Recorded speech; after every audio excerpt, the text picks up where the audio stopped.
Some would say that technology is man's greatest nemesis and will actually come, when brought to its peak, will come to the point of undoing or challenging humankind like never before. What would you say? Well, I would say that's definitely like a pessimistic way to look at it. Like without technology, we wouldn't be able to have the lives that we live now. Like technology put us on the moon. Like I would hate to imagine a lockdown without being as connected as we are. You know, like that would be just even like that would just be catastrophic. So I would hate to imagine that. But I do think that obviously like technology poses a very high like level of uncertainty and danger like, that needs to be mediated by those in power. Like that's definitely true, especially like social media, like and all this data being collected on everyone. Like we've seen with the election, you know, the Cambridge Analytica thing with Donald Trump, like how things this can influence the future. It's really scary. So technology well used and well governed is Yeah. to our advantage, but if left in free fall will be to our disadvantage.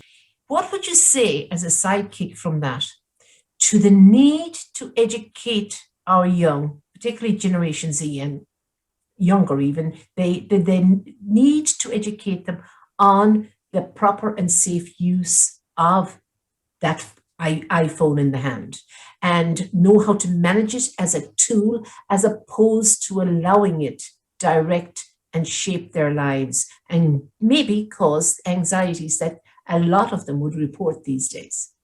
Yeah. Well, I would love for that to happen, but does anyone even know the proper way to use them yet? Is the question. You know, like I think people are only starting to cop onto that now.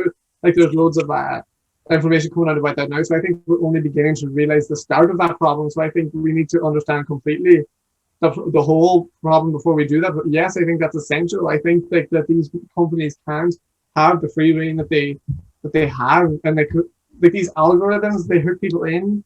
They continue to polarize the people, make them believe that they're right, that the other person is wrong, and it makes it so hard to find common ground, and it leads to extreme like right wing violence or you know extreme loneliness and all Sure. of these things affect. And it's hugely important to educate the upcoming generation on that. I totally Yes, agree.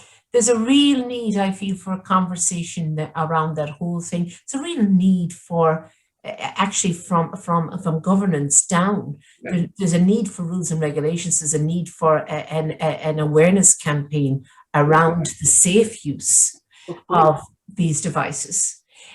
So, if I were to ask you, how many hours per day do you spend online? What would you reckon? The answer to that is always much higher than you think. But I personally don't use social media, so I don't use Facebook or Twitter or Instagram or Snapchat because I know they're harmful for me as a person, so I stay away from them. But like you will still surprise, I was still surprised you how much time I'm just on Google News, like looking at nothing, the same headlines I'm on, looking at all day, like you know. So it's still like frightening in that sense because you think you're not on social media, you're not wasting any time, but you just find a new way to waste time. Sure. So like it's addictive.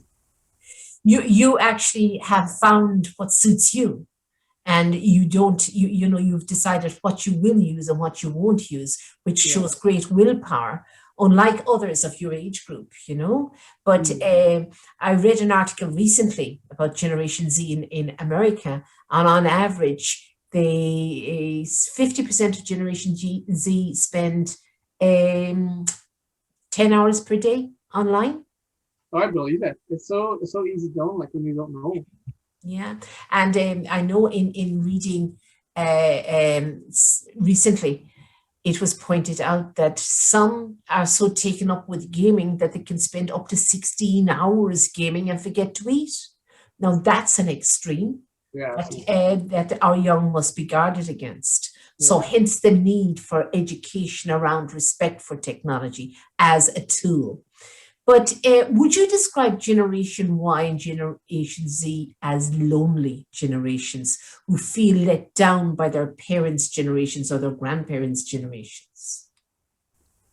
I would say that we do feel quite lonely again by all of this through social media. You know, like we're always being made felt that we're missing out on things that like other people are living better lives than we do.